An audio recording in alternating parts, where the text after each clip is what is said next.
Aujourd'hui, à la Joute. On vous a dit aujourd'hui c'est le vaccin Covishield. Oui. Là, vous pouvez dire, vous avez Un ministre vacciné et aussi un changement d'approche. Parce qu'un projet pilote à Montréal où on applique une nouvelle doctrine sans que Québec ne l'ait approuvé au préalable. En fait, c'est vacciner massivement dans les communautés où les variants se propagent le plus, au lieu de confiner tout le monde, en quelque sorte. Que la Joute commence.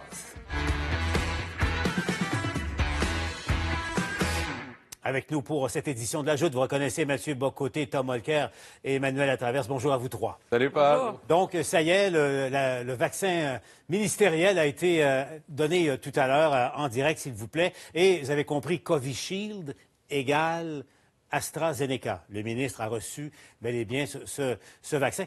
Tom, tu as été vacciné avec AstraZeneca également? Dimanche. OK. Oui. Et tu fonctionnes toujours? Oui, je fonctionne toujours. Et c'était intéressant. Il y avait quand même des gens qui se poussaient, hein? Mais parce que les gens ne savent pas, ils lisent telle affaire en Europe et tout ça. Moi, j'étais rassuré. J'ai parlé avec 2 amis médecins. Les 2 m'ont dit, va te faire vacciner. Le plus important, c'est que tu n'auras pas, comme Diane Lamar vient de le dire, c'est très sûr contre les pires effets de la COVID-19. Donc, les horreurs qui peuvent causer les pires affres de santé. Alors, moi, j'ai pas eu de mal à me faire convaincre. Je suis allé, puis j'étais très content d'y être allé. D'ici 8-9 jours, je devrais avoir une bonne immunisation. Ils m'ont déjà donné ma prochaine piqûre sera le 4 juillet. 4 juillet, le rendez-vous est pris. Emmanuel, on attend un point de presse là, du ministre Dubé. L'opération, évidemment, on ne voit pas ça tous les jours et ça soulève des questions, mais il a tenu à se faire vacciner en direct à la télévision. Qu'est-ce que tu penses de cette décision-là, de l'opération Relations publiques? Moi, je pense que c'est important parce qu'il y a une grosse méfiance à l'égard de ce vaccin-là d'AstraZeneca. Je te donne une anecdote très claire. En Ontario, on l'a réservé dans les pharmacies pour les personnes entre 60 et 64 ans. Et il y a tellement d'annulations dans les villes où on le donne qu'en appelant à midi à Kingston, j'ai réussi à avoir un rendez-vous pour mon mari cet après-midi. Parce qu'ils ont dit, écoutez, on a eu plein d'annulations aujourd'hui, venez-vous-en, on va vous en garder un. Alors, si c'est comme ça à Kingston, c'est comme ça un peu partout ailleurs aussi. Ça, c'est un niveau de méfiance assez élevé auprès d'un segment de la population qui est supposé attendre et espérer avoir son vaccin. Donc, tant mieux si le ministre se fait vacciner avec ce vaccin-là et force une discussion et essaie de dissiper les doutes. Maintenant, les conspirationnistes ne vont jamais être convaincus. Mais moi, je pense que ça peut aider. Mathieu, va te faire vacciner tout de suite, toi qui as tellement hâte, à Kingston, en Ontario. Non, je demande l'exil vaccinal. Si c'est possible. Il y a un passeport vaccinal, c'est la moindre des choses. Tant qu'à avoir un passeport canadien pour encore quelques années, aussi bien l'utiliser. T'es trop jeune, Mathieu, t'es trop jeune. Comme je dis, c'est 60 ans, je crois, à la limite, mais j'ai 90 ans d'âge mental, selon certains. Profitons-en. Mais non, sérieusement, je pense que c'est une petite pièce de théâtre attendue. Nécessaire, nous dit-on, bien d'accord, mais moi, depuis le début, je crois qu'il y avait un moment inévitable, on en parlait hier, où il y aurait le moment de doute par rapport au vaccin. Peu importe, ça me fait tomber sur n'importe lequel. Je me rappelle qu'il y a quelques semaines, c'était Pfizer qui suscitait l'inquiétude. Exact. La technologie nouvelle, inquiétant. Je préfère un vaccin à l'ancienne, AstraZeneca disait, ou d'autres, même le Sputnik, certains disaient. Là, oups! Finalement, l'inquiétude se fixe sur AstraZeneca. Je crois que c'était, peu importe le nom du vaccin, il y aurait eu un moment de doute. L'angoisse populaire devait se fixer sur quelque chose. Là, on traverse ce moment. On le traverse plutôt bien. Je crois que les Européens ont été un peu irresponsables en cédant à la pression panique d'une partie de l'opinion. Là, pour peu qu'on soit capable de reprendre le contrôle assez rapidement de la politique de vaccination, c'est l'essentiel. Tom, je le dis, là, on attend le ministre au cours des prochaines minutes, prochaines secondes. Là, on peut voir des images en direct, je vous rappelle, au Palais des Congrès de Montréal. Venons à ce que la santé publique de Montréal a mis de l'avant aujourd'hui. Ils appellent ça un projet pilote. De toute évidence, les violons n'étaient pas accordés entre Montréal et Québec.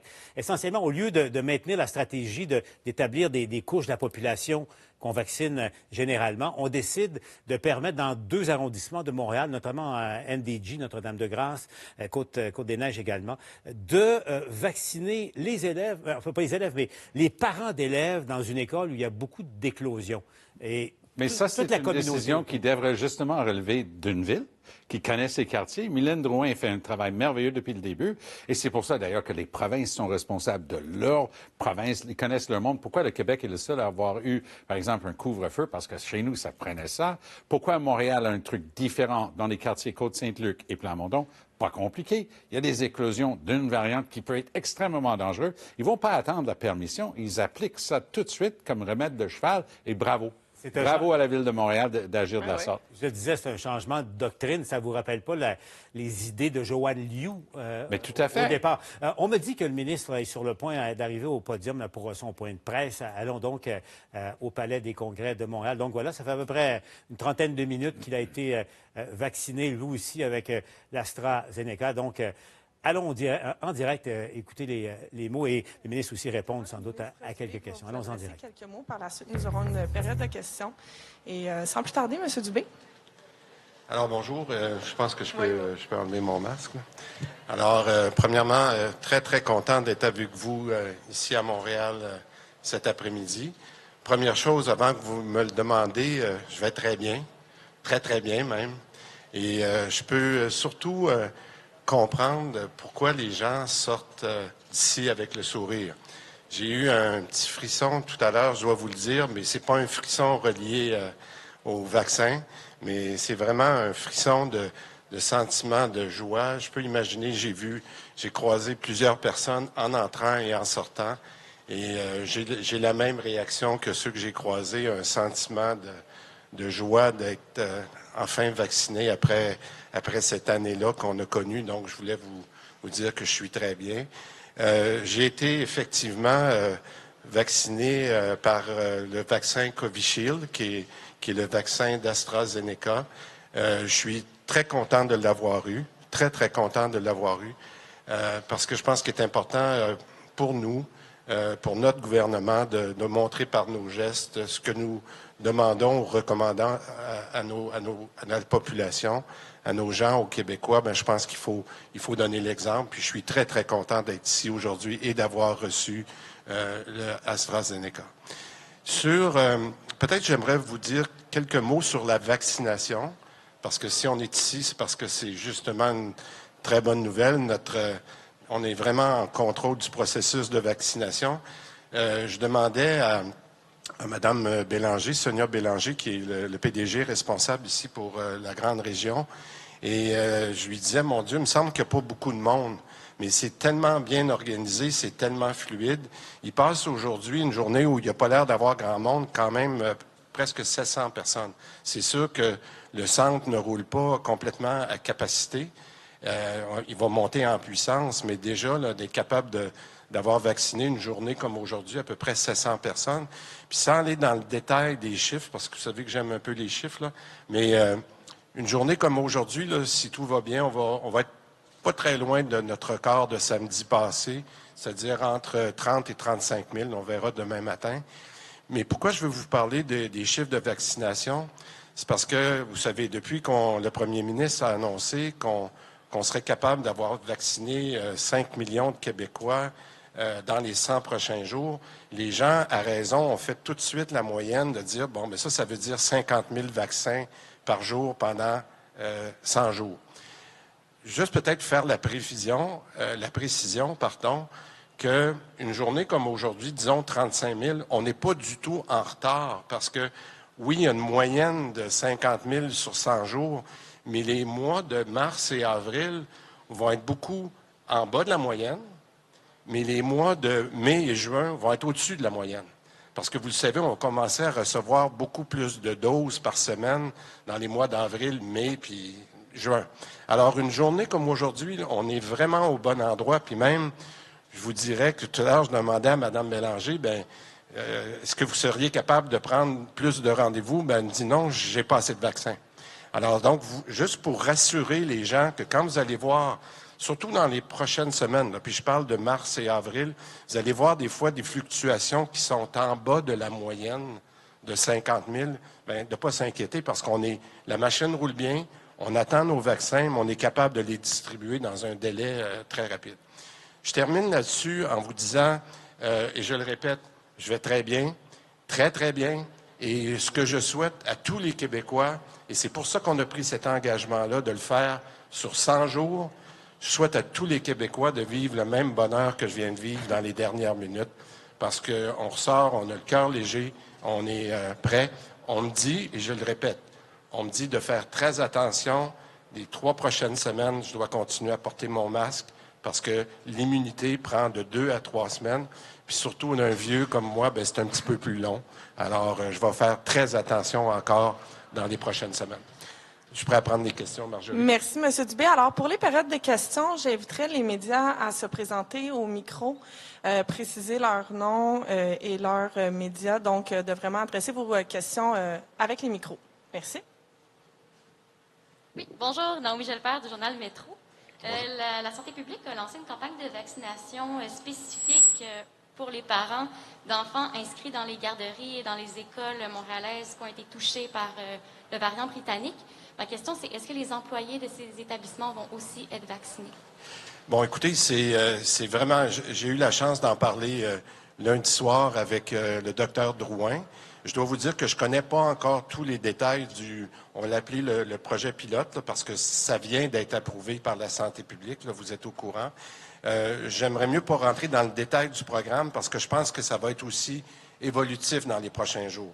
Mais le principe qui était important, c'était, puis ça, je pense qu'il y a beaucoup d'innovation dans l'équipe du docteur Drouin, c'est de dire, bon, maintenant, là, pour être capable de bien prendre le contrôle sur les variants, particulièrement à Montréal, sur l'île de Montréal, Dr Drouin connaît très bien les zones chaudes, puis elle nous a demandé si elle pouvait avoir un peu d'agilité pour aller vacciner de façon différente. Alors, c'est pour ça qu'on réfère à ça comme un projet pilote. On va regarder comment ça évolue. Je pense qu'on parle dans Plamondon, entre autres. Là, elle a choisi les régions où elle veut le faire. Mais laissons-la aller pendant quelques jours pour voir comment elle va ajuster le projet pilote. Mais je dois vous dire qu'on était très à l'aise avec cette idée-là d'innover un peu. Elle a beaucoup innové dans le traçage, parce qu'elle a réussi jusqu'à maintenant à bien contrôler le variant dans le Grand Montréal. Je pense qu'on doit la féliciter pour l'innovation qu'elle a maintenant du côté de la vaccination.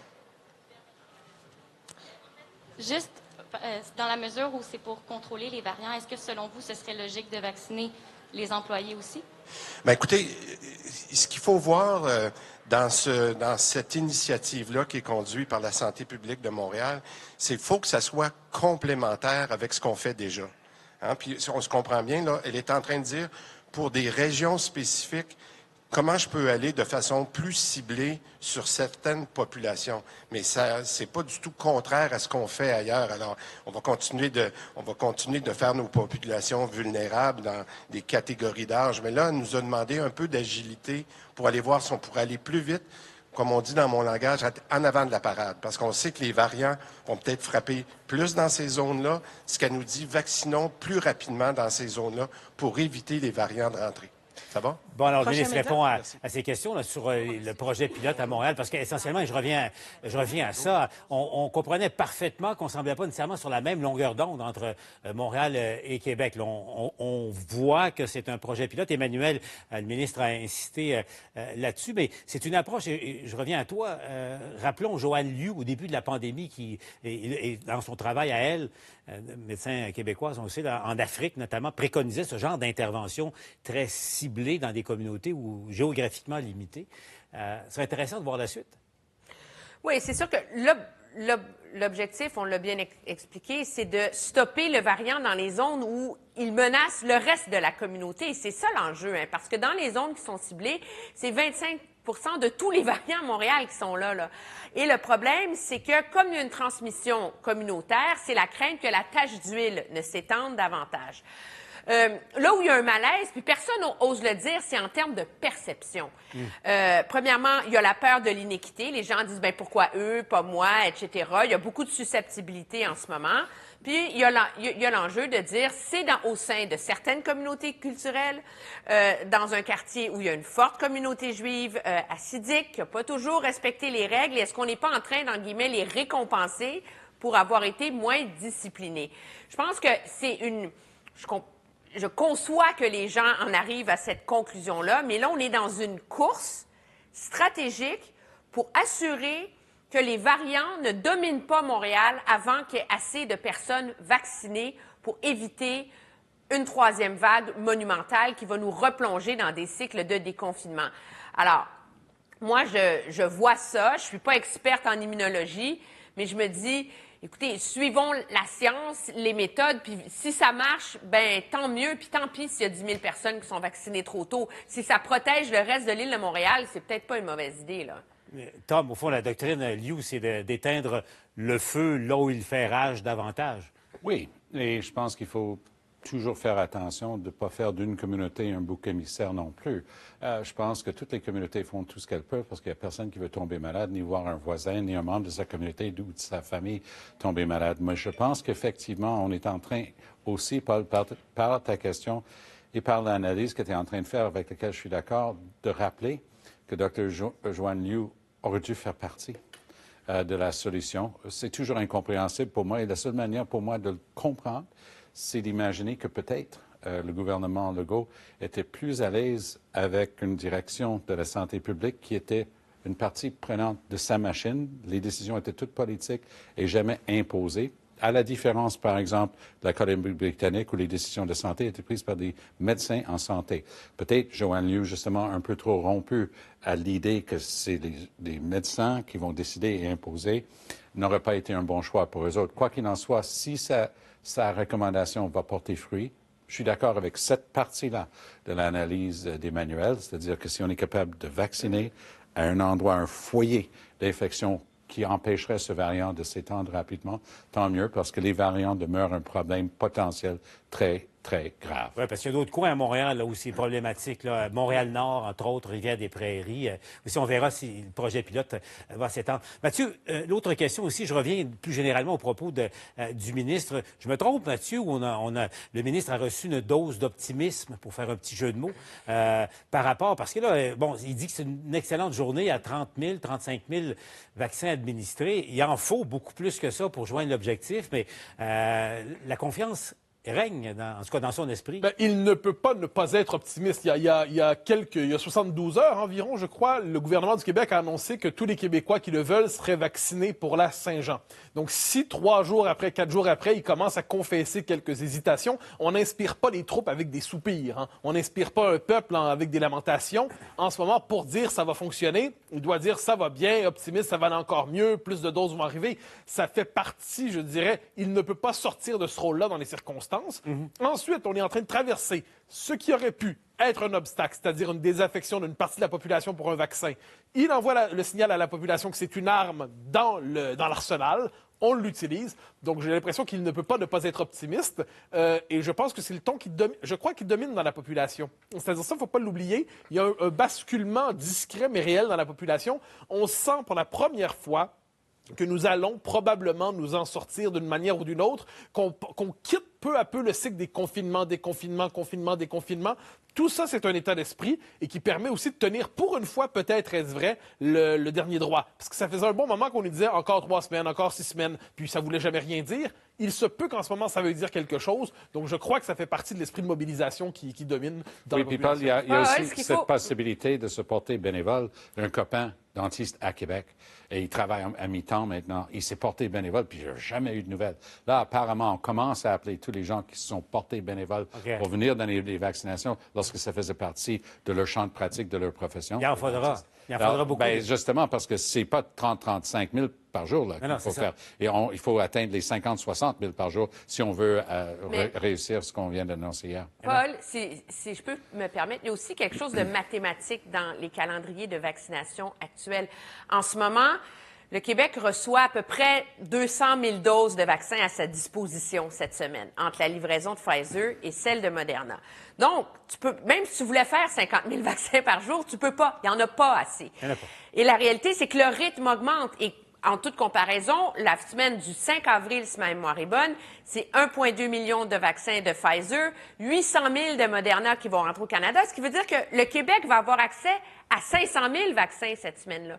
Donc, plus on va avancer dans le temps, plus les volumes qui vont rentrer au Canada vont être élevés et donc plus on va pouvoir augmenter la capacité. Alors, ce qui est important pour le gouvernement en ce moment, c'est de roder sa machine le plus possible pour être capable, quand les doses vont rentrer, d'y aller à pleine vitesse. Mais c'est normal qu'en ce moment, on ne soit pas capable de vacciner au rythme de 40, 50 000, 60 000 par jour, parce qu'il y en a pas tant que ça, là, des vaccins. Exact. Là. Mais là, et pour ajouter à la dose d'optimisme d'aujourd'hui, allons à la Maison-Blanche. With the importance of helping stop the spread in other countries, we are assessing how we can loan doses. That is our aim. It's not fully finalized yet, but that is our aim and what we're working toward to Canada and Mexico. Les Américains, Mathieu, prêts à prêter, hein, on a bien compris, là, prêter 1,5 million de doses d'AstraZeneca qui n'est pas homologué aux États-Unis. Ouais. Ça veut dire plus de 350 000 doses additionnelles là, pour le Québec seulement. Mais il y a deux choses. Hein. Il y a quelques jours ou semaines, je n'ai pas le calendrier exactement en tête, on avait posé la même question. Est-ce que les Américains seraient prêts à partager des doses? La réponse avait été d'une clarté. Non. Pas de peut-être. Non. Un non clair. Là, ça adapte. Donc, manifestement, ça nous rappelle une chose, que dans la gestion de cette pandémie, ce qui peut être une certitude absolue une journée, la semaine d'après, ça devient flottant, puis la semaine d'après, la certitude est renversée. Donc, si les Américains sont prêts à assumer une part de leadership là-dedans, En fait, le premier réflexe, c'est de protéger sa population. C'est tout à fait normal. Je pense que c'est de la responsabilité d'un gouvernement national que de protéger sa population. S'ils s'en sentent capables, nous ne nous désolerons pas pour une fois de cette aide américaine. Oui, mais il y a une différence entre protection et protectionnisme.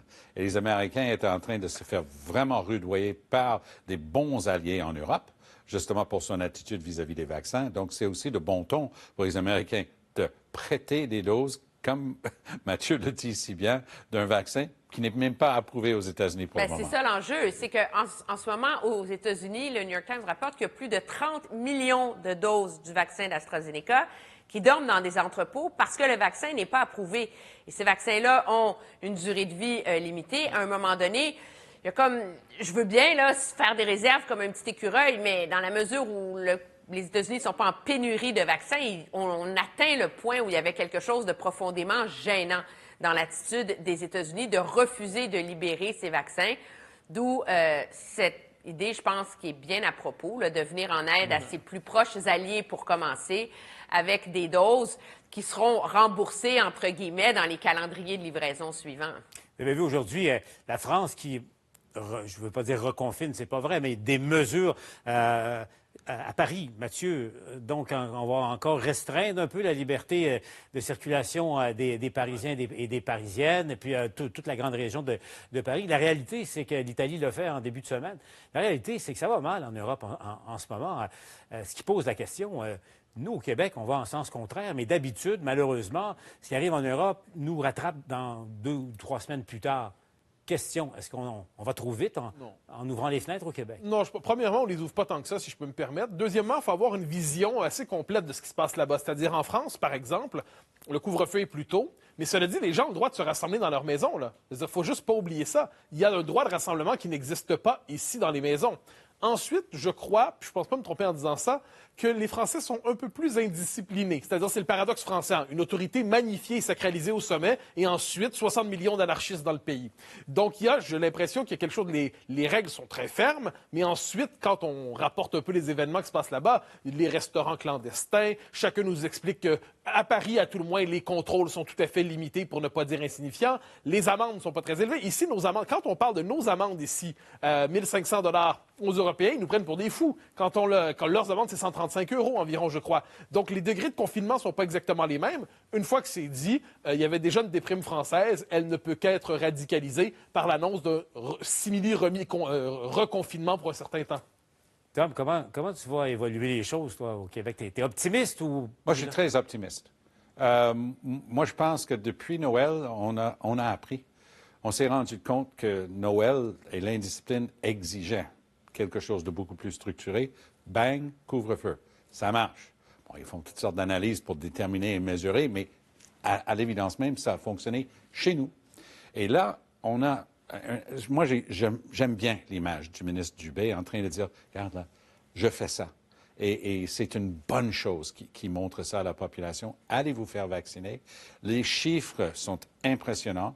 Moi, je crois que justement, plutôt fin mai, début juin, on aurait cette fameuse inoculation, immunité de masse. Ils appellent ça en anglais herd immunity, l'immunité du troupeau. Et donc, le troupeau de chez nous serait suffisamment immunisé. Pas sûr que si t'étais en politique active, ça serait une phrase qui te ferait gagner des votes, là. C'est pour ça que je suis plus dedans. OK. Mais effectivement, j'ai l'impression que le Québec est vraiment sur la bonne voie. Moi, j'aime bien Mylène Drouin qui dit, moi, j'ai un problème particulier, j'agis. Et la réaction de Dubé, top-notch, parfait, impeccable. Il dit, j'appuie et c'est comme ça qu'on va arriver à bout. Et je suis vraiment très impressionné et très optimiste de ce que je vois en ce moment. Toi, Emmanuel, ton niveau d'optimisme par rapport à ce qui nous attend? Bien, premièrement, sur le choix de Mme Drouin à Montréal, pour conclure là-dessus, la réalité, c'est que le plan de vaccination du Québec a été développé avant la présence des variants. Alors, qu'une direction de santé publique dise, écoutez, je vais prendre 12 000 doses, puis je vais voir si on ne peut pas ajuster ça à la réalité d'aujourd'hui qui n'existait pas quand on a conçu les plans.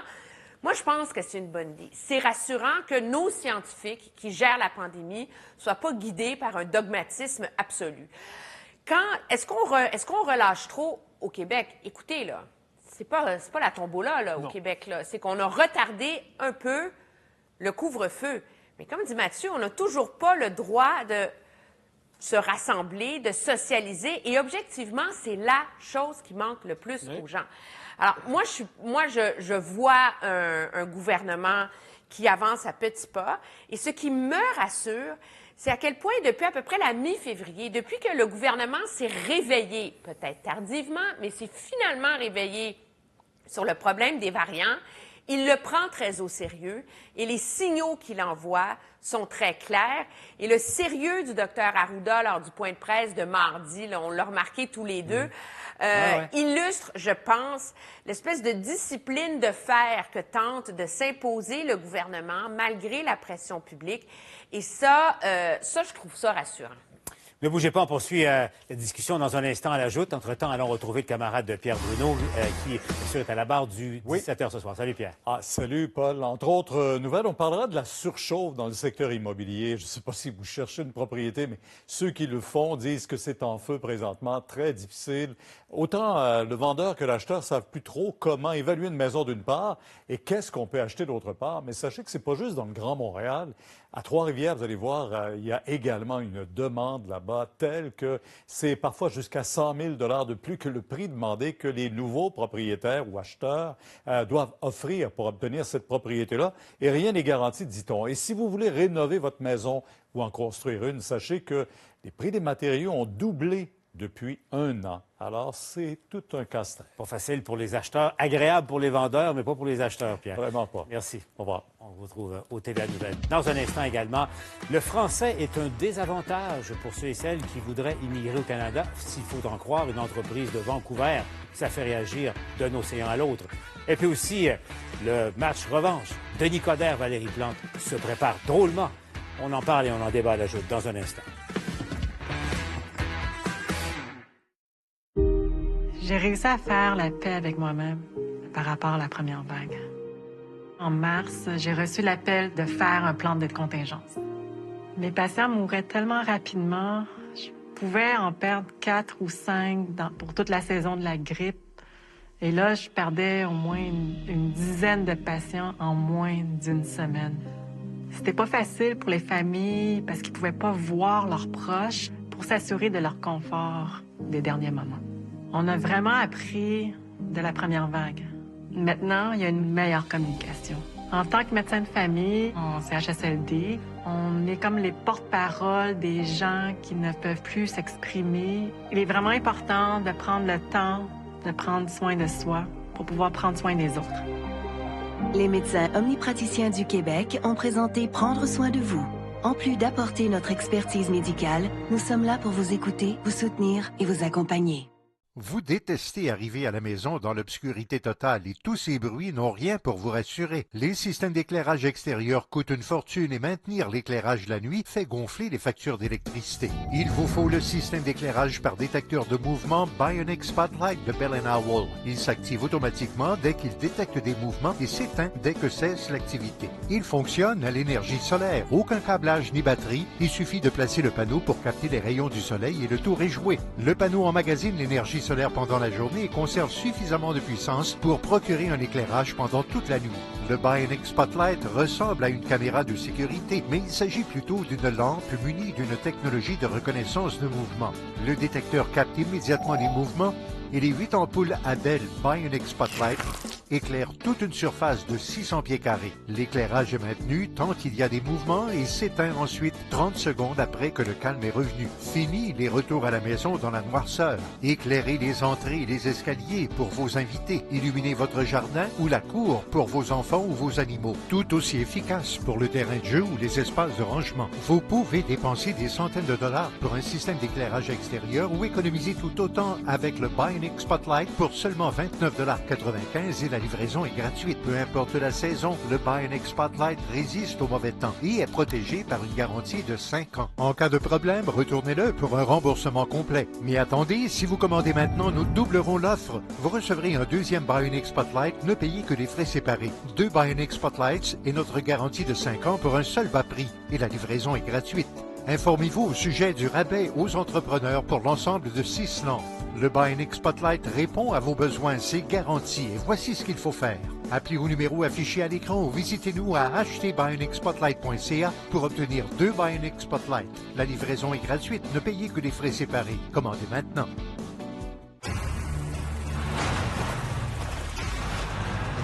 Conquérant du week-end, voici votre régal.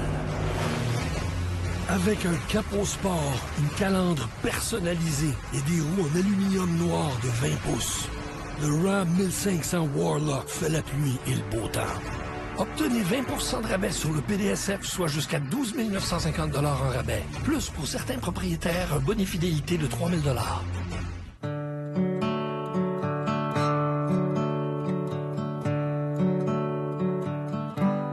Comment te dire que je t'aime,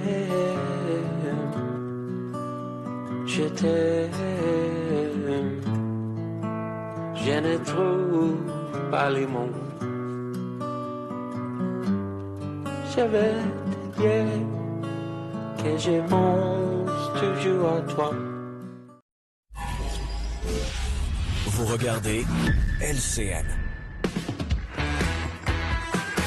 Tom, toi qui es chef d'un parti national au Canada, savais-tu ça que le français est un inconvénient au Canada?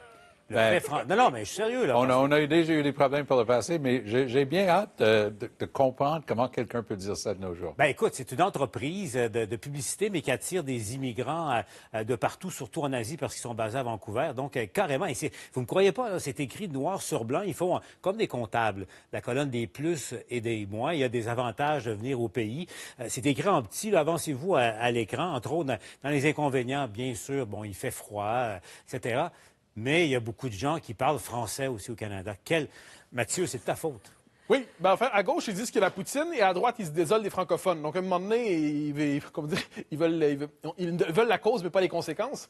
Plutôt les conséquences et pas la cause. Non, sérieusement, ça en surprend plusieurs, moi, pas tant que ça.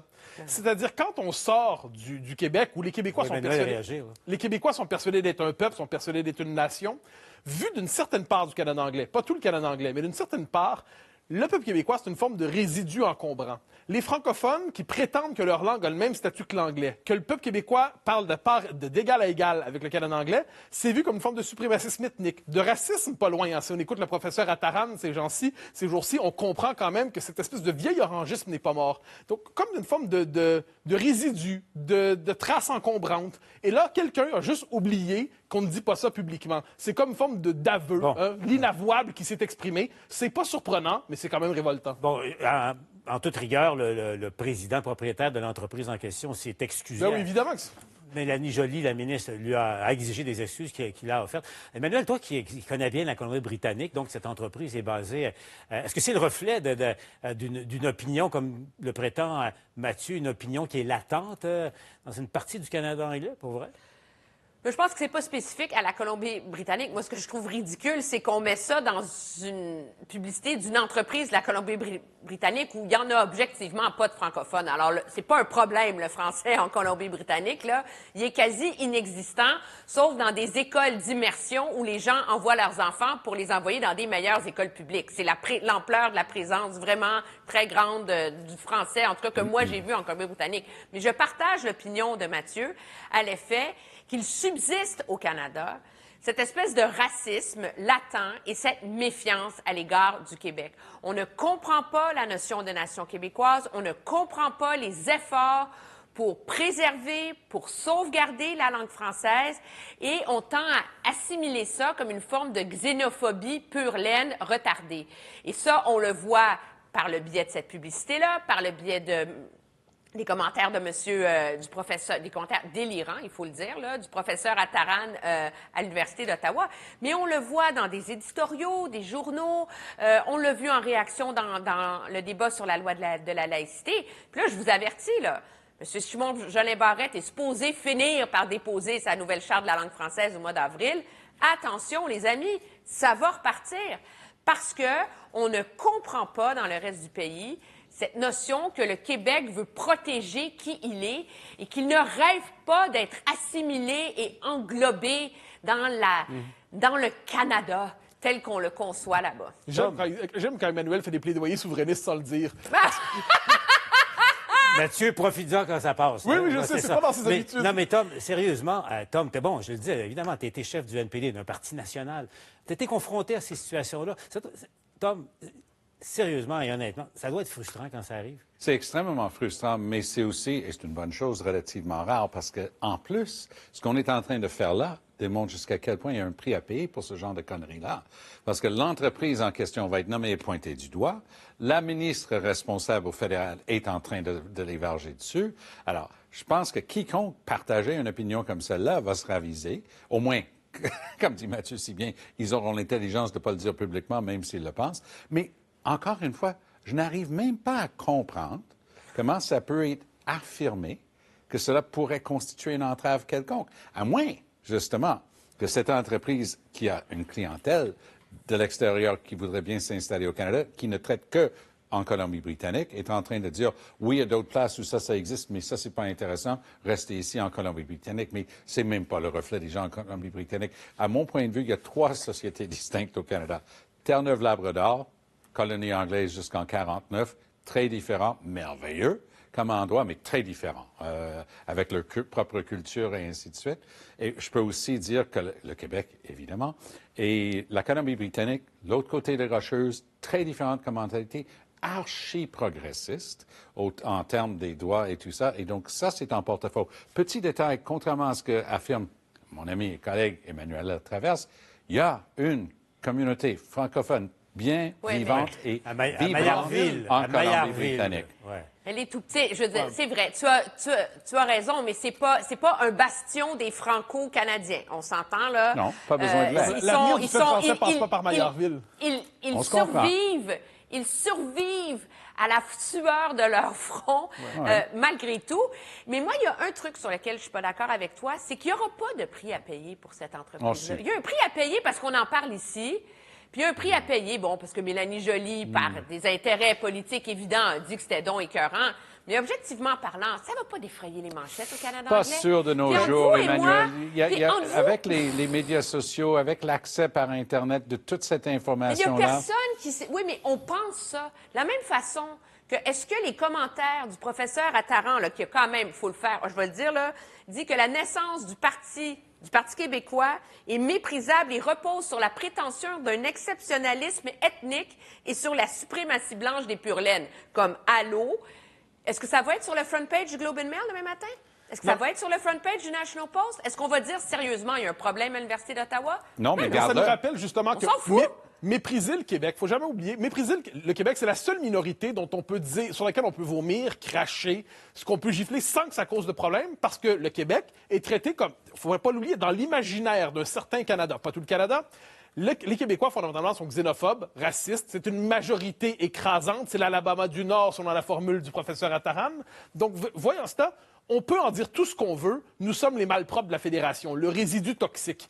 Et de ce point de vue, moi, ça ne me surprend pas. Quelques-uns le formulent plus habilement, de manière plus subtile. On va s'inquiéter de l'absence de culture démocratique chez les Québécois. On va dire qu'on piétine trop rapidement les libertés. Il y a des manières plus subtiles de dire ça. Mais sur le fond des choses, la méfiance envers le Québec est quand même présente. Quelquefois, elle vire à la haine. On a eu la manifestation avec le professeur Attaran. Et par ailleurs, cette idée que, sur le plan du français, on est à la rigueur une trace folklorique. Sur le site de la compagnie d'immigration, il ne faut pas oublier qu'il disait aussi que le Québec, une des 4 millions d'habitants, hein, on n'a pas progressé, une des marques distinctives de notre économie, c'est la traite des fourrures. Non, mais c'est formidable! Il y avait un livre dans la bibliothèque en Asie d'où ils travaillent, et c'était écrit en 1939, puis ils ont copié là-dedans. Oui, mais même en 1939, c'était plus la traite de fourrure. Je veux dire, c'est quoi, finalement, ils vont nous prendre pour des Daniel Boone francophones? 1839. C'est peut-être pour ça que Mathieu est de mauvais poil, hein? Mais je reviens à ça, Emmanuel. Ta vie professionnelle, essentiellement, tu l'as passée en interface avec le Canada anglais, à Ottawa également. C'est pas frustrant, à un moment ou l'autre, de la vie, de vos vies? Bien, je veux dire, la vie, on la vit avec les gens avec qui on travaille. Moi, j'ai fait ma vie ici parce que je couvrais la politique fédérale, c'est ce qui m'intéressait, donc si c'est ça que tu veux faire dans la vie, tu déménages à Ottawa. Et bon, la vie étant ce qu'elle est, on côtoie des gens avec qui on a des affinités, des gens qui pensent que les Québécois sont des sombres racistes xénophobes. Ils font pas partie de mes cercles. Et les moments où ce genre de réaction survient dans certains dîners, je me fais un plaisir de plaider la cause du Québec auprès des gens que je côtoie. Moi, mais je suis apte à voir que c'est une réalité sournoise qui existe et il n'y a jamais rien qui a été fait, au contraire, pour l'amenuiser. Et j'irai encore plus loin. Je pense que le relent du nationalisme de M. Legault, parce qu'on a oublié ces disputes-là sous l'ère Charest, parce qu'ils n'étaient pas dans ce genre d'affirmation nationale, francophone. Mais on l'a vu avec la loi. On a eu un chapitre 1 avec la loi sur la laïcité. Je te le dis, je prédis un chapitre 2 avec la loi sur le français, parce que dès qu'il y a des gestes forts d'affirmation nationale du côté du Québec, c'est interprété comme un rejet de l'autre de la part du Canada anglais, qui ne comprend tout simplement pas la réalité, l'histoire et les fondements de ce nationalisme qui a une teinte variable. Tous les Québécois sont pas nationalistes et qui ne le comprennent pas. C'est formidable. Ce que dit Emmanuel, puis je ne veux pas, sans vouloir l'agacer, je pense que c'est le fondement de l'argumentaire souverainiste. C'est dire que dans ce pays-là, on est toujours obligé de se justifier d'exister. Et on a l'impression d'accomplir un exploit lorsqu'on réussit à ne pas se faire traiter de raciste parce qu'on existe. Au Canada, au mieux, notre position, c'est d'être toléré. Ce ne sera jamais d'être accepté, on est toléré. Certains s'en contentent. Quant à moi, je ne vois pas pourquoi on accepterait durablement d'exister dans un pays où on existe toujours à la manière d'une trace indésirable. Mais il y a une grosse différence aussi entre les Canadiens anglais en général et les élites médiatiques aussi, qui sont celles par la voix desquelles on a ce portrait du Canada dans les éditoriaux des grands journaux, je pense. Et donc, il y a une nuance. Et de la même façon, et vous allez me dire que des gens en Alberta ont des préjugés à l'égard des Québécois. La réalité, c'est que c'est un immense pays et les gens ne se connaissent pas. Mais tu as raison. Nous-mêmes, on a des préjugés à l'égard des Albertains, à l'égard des fermiers sur la Saskatchewan. C'est une réalité. Le préjugé du Kidam, je m'en fiche, la vérité. Mais un préjugé partagé par l'ensemble d'une élite politique et médiatique et intellectuelle, c'est plus un préjugé, c'est une espèce de lieu commun, c'est le sens commun des élites canadiennes. Que le commun des mortels n'ait pas toujours des pensées nobles, ça va, ça fait partie de la vie. Que les élites elles-mêmes partagent cette espèce de lieu commun comme quoi le Québec est raciste, ça m'inquiète davantage. Time to say goodbye. Mais on va voir aussi quel rôle ça peut jouer dans l'élection générale fédérale qui s'annonce. À mon sens, on est d'accord là-dessus avec Emmanuel. deuxième moitié du mois de juin. Vous êtes convaincu de ça, là, qu'il y a une élection fédérale? Est-ce qu'il s'est gêné à la radio la semaine dernière de le dire, Trudeau? Ouais, ça peut pas être plus ce qu'on me raconte, c'est qu'il y a dans son entourage, on dit... Paul, je travaille à la radio ici à Montréal, à une radio anglophone qui est la station de radio anglophone la plus importante. Et ce qui est intéressant, c'est que d'habitude, avoir un ministre d'Ottawa, très, très, très difficile. Là, ils reçoivent 2-3 appels par jour. Est-ce que la ministre d'une telle peut venir faire telle annonce? Ils font des annonces à longueur de journée, ils préparent le terrain. S'ils peuvent y aller, ils y vont. Bon. Il y a des inconnus, dont le troisième rapport du commissaire à l'éthique à l'égard de M. Trudeau va être un problème potentiel. Il y a des inconnus, puis est-ce que... Mais on va voir aussi quel rôle peut jouer la nouvelle mouture de la loi de la Charte de la langue française que risque de présenter. Parce que ça, c'est recevoir quelque chose dans les pattes. Puis M. Trudeau, la ministre Joly a fait un travail remarquable. Elle a travaillé très bien avec Sonia Lebel. Son truc était bien canné. C'était quand même, sur le plan politique, c'était nickel. Mais tout ça, ça peut venir le basculer. Et, comme viennent de dire Mathieu et Emmanuel, ça va se jouer ça à la une au Canada anglais. Alors, stay tuned, comme on dit. Parlez-moi de ça, un peu de piquant dans la recette électorale qui s'en vient peut-être au fédéral. Mais il y en a une campagne électorale qui, elle, on n'a pas le choix parce que c'est statutaire. Au municipal, on parlait de Québec plus tôt cette semaine. Mais à Montréal, le match revanche Coderre-Plante se prépare drôlement. On en parle à la joute dans un instant. Le ministre de la Santé, Christian Dubé, vacciné en public avec un AstraZeneca. Est-ce que ça peut redonner confiance? Je vous en parle dans quelques instants. Bien entendre. Ça change tout. Pour obtenir un dépistage auditif sans frais, visitez groupeforget.com. Votre pelouse subit-elle les attaques de la chaleur, d'une circulation intense ou du froid? Obtenez la performance que vous désirez avec le Perfect Grass Plus de Canada Green. Perfect Grass Plus pointe rapidement pour une pelouse verte riche et dense. Chaque sac contient jusqu'à 600% plus de semences que la compétition et Perfect Grass Plus pousse partout, même sur le béton. Est-ce que votre couteau de cuisine peut faire ça? Et pourquoi pas ça? Eh bien maintenant, il le peut. Né de la forge, au cœur de l'acier et du feu, voici un couteau unique en son genre, inspiré de l'émission Forged in Fire. Si tranchant et si solide qu'il coupe tout dans votre cuisine, que ce soit congelé ou frais. Les couteaux Forged in Fire sont fabriqués en acier inoxydable chirurgical et leurs lames tranchantes comme un rasoir pulvérisent la compétition. Donc plus besoin d'écraser votre pain ni de terrasser votre dinde. Chaque couteau est extrait directement de la forge et est affûté professionnellement pour que vous puissiez trancher votre T-bone ou fileter votre poisson. Faites des salades rapidement et simplement, puis finalisez avec des fruits. Son manche ergonomique professionnel ne glisse pas, même en fracassant ce bloc de glace solide. Ce supplice ne réduira pas votre affûtage de précision. Incroyable! Les chefs cuisiniers savent qu'un couteau plus tranchant est plus sûr, parce que vous coupez exactement où vous le voulez, les aliments et non pas les doigts. Regardons encore une fois. Ça, c'est un couteau affûté. Ce sera peut-être le dernier couteau que vous achèterez. Et pour commémorer votre achat, chaque article de cette édition limitée est numéroté. Le couteau professionnel de ce style peut vous coûter jusqu'à 300 $. Grâce à cette offre télé exclusive, vous pourrez obtenir le couteau de chef Forged in Fire pour seulement 39,95 canadiens. Et vous obtiendrez le petit couteau Forged in Fire absolument gratuitement. Et ce n'est pas tout. Commandez un deuxième ensemble de couteaux et la livraison est gratuite sur l'ensemble de la commande. Et tous les couteaux Forged in Fire sont garantis 50 ans. Visitez supercouteau.ca.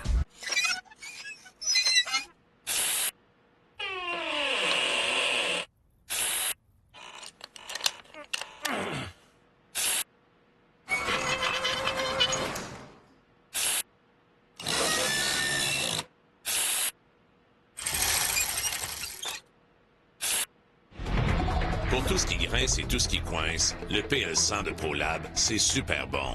Pour la version écolo, c'est PL Bio. Bonsoir, c'est le technicien de Vidéotron. Je vais être là dans 30 minutes. Oui, j'avais commencé le tutoriel vidéo, mais je préfère recevoir la visite de quelqu'un en chair et en os.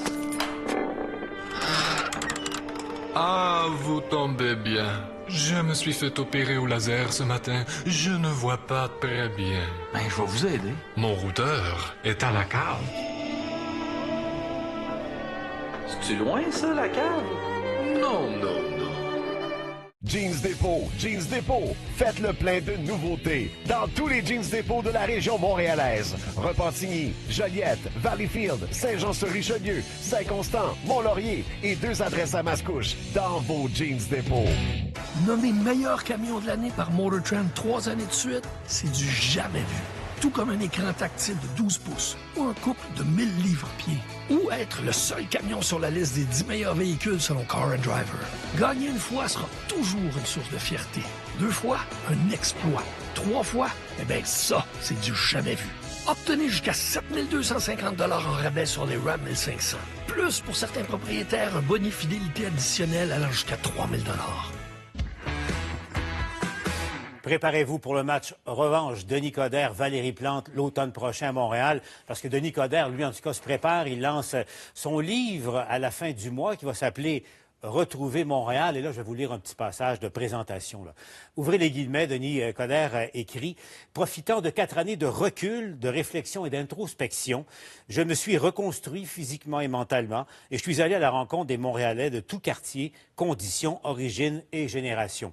Et plus le temps passait, plus à l'évidence, je comprenais que notre relation n'était pas terminée. » Emmanuel, c'est beau quand même. Ah, c'est poétique. Tes exigences littéraires sont modérées. C'est vrai? Non, mais c'est... Écoutez, c'est une façon voilée de dire qu'il va se lancer. Moi, j'ai hâte d'entendre s'il a quelque chose de nouveau à proposer. Parce que la candidature de M. Coderre, si elle ne sert qu'à offrir un match revanche pour venger sa défaite aux mains de Valérie Plante, c'est pas intéressant. Ça devient une croisade personnelle. S'il a vraiment réfléchi profondément et qu'il y a un projet différent, je ne devrais pas dire ça, projet Montréal, mais qu'il y a c'est ça. Tu sais, qu'il y a un plan à offrir, un programme, une vision, quelque chose de nouveau à mettre sur la table qui ne faisait pas partie de son plan à l'époque, là, c'est intéressant. Okay. Alors, la candidature de Denis Coderre dépend de où elle part. Et c'est ça qui sera le test, je crois, pour lui dans cette éventuelle Si Denis Coderre se campagne-là. prépare, je peux vous dire que Valérie Plante aussi l'attend de pied ferme. Je l'avais en entrevue un peu plus tôt à LCN. Vous voyez, là, elle est prête au combat. Je pense surtout que M. Coderre a décidé quand même d'abandonner l'équipe politique, il a décidé d'abandonner la politique municipale, et puis, bon, il choisit son moment quand ça l'arrange. Mais je veux dire, la ville, elle a continué à évoluer, elle. La ville continue à avancer, et puis, voilà, je pense qu'il y a... Pour lui, ça semble être le bon moment. On verra si les Montréalais sont contents de le retrouver. Moi, ce que je souhaite surtout, c'est que les Montréalais puissent aussi regarder le style de leadership. Pour moi, ça va être très, très important. Tantôt, je vous parlais de la COVID. Je pense que à travers cette crise sans précédent, les Montréalais et les Montréalaises ont pu voir une mairesse qui n'est pas parfaite, soit, puis qui a pu reconnaître certaines erreurs d'application, mais qui, au final, cette idée de laisser personne derrière, d'être là. Ouais.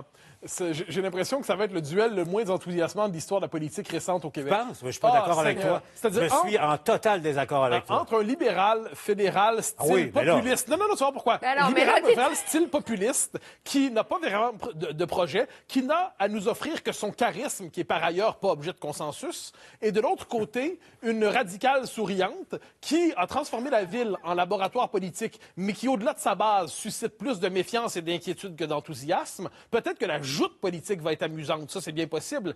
Mais en matière de projet, j'ai l'impression que c'est deux caricatures qui s'offrent à nous. Mais parlons de la base. Nous sommes à la joute et parlons de la joute. Parlons de la base de Valérie Plante, justement, parce qu'on sait qu'un des problèmes qu'on a partout au Québec pour les élections municipales, c'est la piètre participation. Les gens ne prennent pas la peine de voter. Elle a un électorat dévoué, déterminé. Les syndicalistes, les ONG, des parties centrales de Montréal, d'Outremont, Mile End, Plateau. Il y a plein de secteurs de Montréal très progressistes. Eux, ils sortent. Eux, ils votent. Je peux en parler. Ça, c'était le cœur, même les 4 comtés contigus du NPD, même dans 2015, après que la vague orange s'était estompée. Donc, elle a un appui énorme dans la communauté. Elle a livré ce que ces gens voulaient. Et effectivement, on cherche, outre son intérêt personnel, c'est quoi que Denis Coderre revient faire? il parle de lui-même, il parle de ses réflexions, il parle d'avoir changé physiquement et ainsi de suite. Mais c'est quoi la vision? Et moi, je le cherche encore une fois. Lui, il est très nerveux. J'ai beaucoup de personnes qui le connaissent bien. Il n'arrivait pas à croire qu'il s'est fait battre comme ça. Puis il s'est fait battre d'aplomb par Valérie Plante il y a 4 ans. Moi, j'ai l'impression qu'il est nerveux. Il veut absolument venger sa défaite la dernière fois. Mais pour mon argent, Valérie Plante va le battre à nouveau. Mais... Elle a tout ce qu'il faut comme organisation, comme appui, comme collectivité avec elle. Moi, je suis pleinement en désaccord avec ce qu'elle a fait au centre-ville. C'est là-dessus que va tabler Denis Coderre. Ouais. Mais ce qui se passe au centre-ville, là, pour le monde, dans des quartiers populaires, c'est pas ça leur préoccupation. Je pense qu'il y aurait matière à une vraie candidature contre Valérie Plante. C'est-à-dire son bilan n'est pas si enthousiasmant que ça. Je pense qu'il faut le dire. Je crois que s'il y a un soutien réel à Projet Montréal, je ne suis pas certain que l'adhésion personnelle à Valérie Plante soit là. Il y a beaucoup de gens qui étaient très heureux il y a 4 ans et qui aujourd'hui sont beaucoup plus sceptiques à son sujet. Je pense que ça fait partie du paysage aussi. Mais le fait est que je pense qu'on est pour l'instant devant 2 absences d'enthousiasme qui est assez visible dans la campagne. Et la question pour M. Coderre, c'est est-il capable de répondre à cette insatisfaction qui est quand même réelle dans la ville, mais qui n'a pas pour l'instant de vecteur politique. Emmanuel. Mais le problème, c'est, objectivement, c'est qu'on a 2 candidatures très polarisantes. Il y a les gens qui sont anti-Coderre le sont de manière virulente, les gens qui sont anti-Valérie Plante le sont de manière virulente. Et ça, cette polarisation du vote la sert, elle, parce qu'elle a une base plus mobilisé. Et il est là qu'il y a un défi pour Denis Coderre, c'est de réussir à élargir ses appuis. Et c'est là que plusieurs se demandent si ça n'aurait pas été mieux d'avoir une 3e voie, une 3e candidature pour vraiment présenter une alternative à ces 2 personnages. Et ça ne semble pas se matérialiser, mais enfin, il reste encore quelques mois pour ça. En tout cas, ça va être à suivre, ce rematch entre les 2. Mathieu, Tom, Emmanuel, toujours un plaisir. Jean-Charles, on insiste sur le fait que le Canadien a encore perdu ou qu'il a gagné 3 points sur 4 à Winnipeg? Ben non, mais c'est ça. Le verre à moitié plein, à moitié vide. 3 sur 4 à Winnipeg. Plusieurs sont satisfaits de ça. Paul, 0 en 8 au-delà de 60 minutes. Bill Murray est jaloux de ce jour de la marmotte.